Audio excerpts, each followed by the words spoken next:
Dana Abercrombie, The Koalition, thank you so much for speaking to me. This show has been amazing, and at the heart of it is the music. So I wanted to talk really quickly about we have a final episode coming up. Are there any kind of tones or musical notes that you can tease that we can expect? Yeah, I think I'm really excited for these final episodes because it's the culmination of what we've been building. And I think really getting to, we've set up these, different characters and, Billy, Agatha, like are on this, particularly on this journey and really seeing the fulfillment of that. And I think the other thing that I really love is this sort of in episode 7, we reveal that Rio is death and sort of what that means and what that encompasses in the Marvel universe. Can you tease whether that is more of a heavier tone, something we haven't heard before in the Marvel universe? I think, from, episode 3 when Mrs. Hart, died and Mhm. um we established that this show really has elevated stakes. And I think, as the each episode's gone on, it's gotten a little darker and a little, heavier. And I think, building on that and sort of exploring like the finality of that is, it's So, can we talk about when doing a series like this, we're dealing with multiple characters as well. Also, the theme and then the plot point.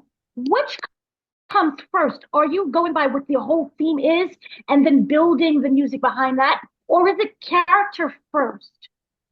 yeah, for this type of show, like we definitely our very first conversations are exploring like the main sort of mood and intent of the music, and then breaking that down by our main characters. And so establishing before we even like watched any picture, we were, establishing themes for Agatha, for Rio, for Billy, for the Coven, and working with that and shaping that. So then once we finally started working to the actual show, then we kind of have these guidelines that allow us to weave in and out.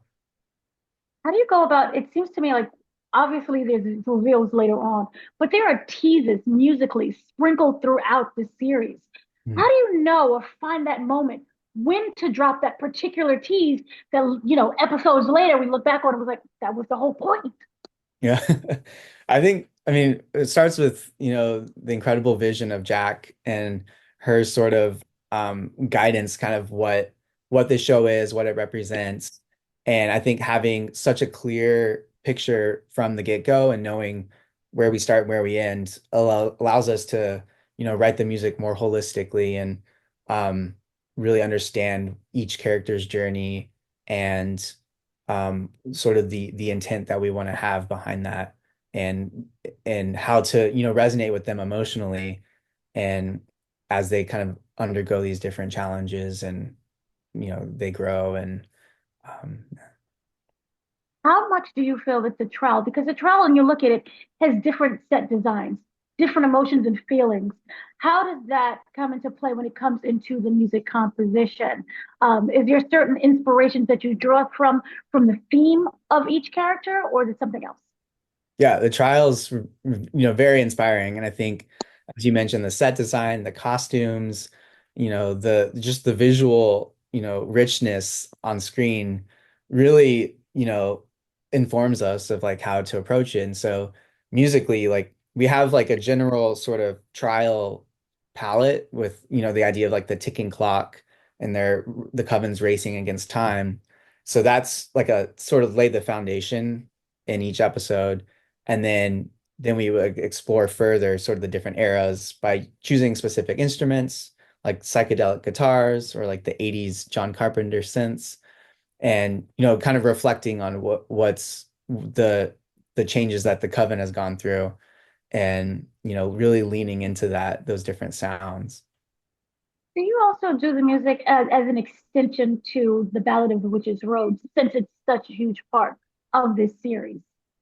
Yeah, we worked with the Lopez's, and wrote this amazing song that then, once Chris and I came on board, we kind of there's specific moments throughout the show that we knew where the songs were occurring, and we could interweave the melody and the score so it it kind of really lays breadcrumbs for that. And especially like in episode one, it actually opens with Agatha whistling the tune while she's driving in the car.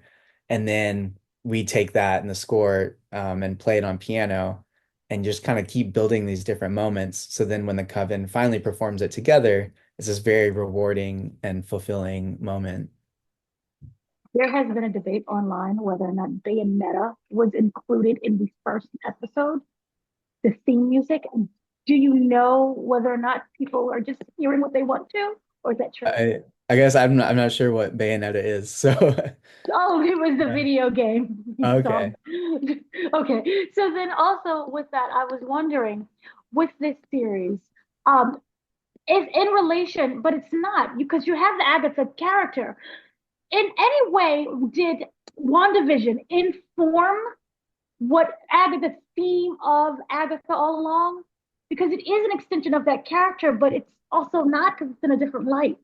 Yeah, we definitely we reference WandaVision in certain moments and especially more in kind of Billy's relationship to Wanda.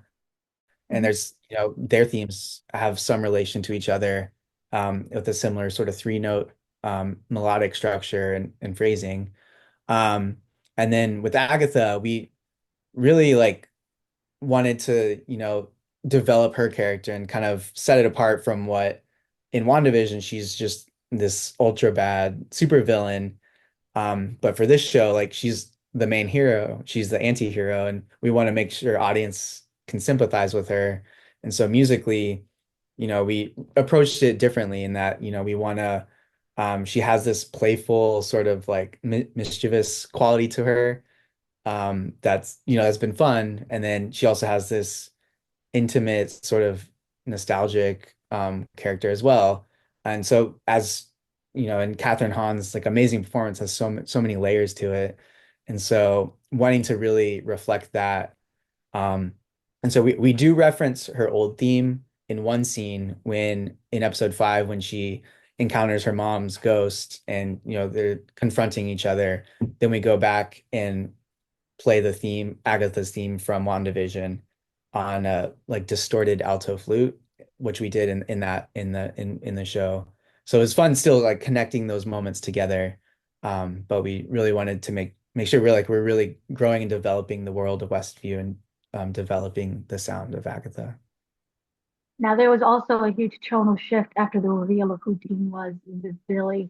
I wanted to talk about that. And also, do we know that Rio is deaf? With those, I'm going to assume kind of the big main themes coming into the finale. When dueling the music, is it more of how they blend in together?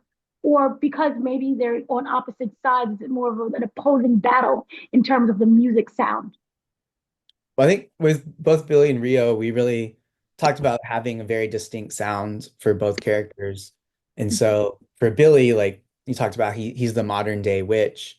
And while some of the rest of the score is these, more orchestral or has bells and these other sort of natural organic sounds, Billy, we really like lean into like the synth production and had some guitars because he's like a emo goth kid and leaning into that. And then he also has this feminine energy, this youthful feminine energy to him.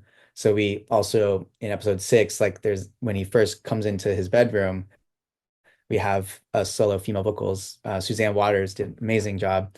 And um sort of that kind of builds out Billy's world.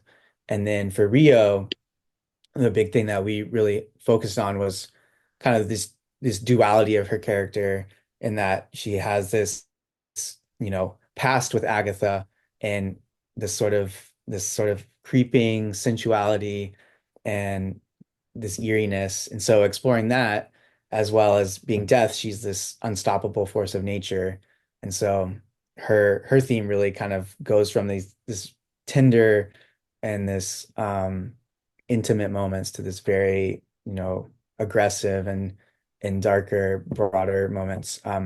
But for, in both Billy and Rio and Agatha for that matter, they're all their characters are kind of on this straddle this line of darkness and um But I think, we want to make sure like they're not like big bad supervillains. Like these are all wanting to understand and empathize with these characters and the struggles that they're going through.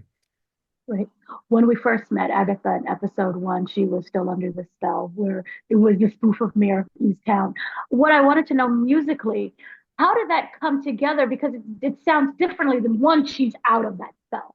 Yeah, so that was a really fun episode to do because it's, we're teasing the audience and then kind of pulling the rug out from under them.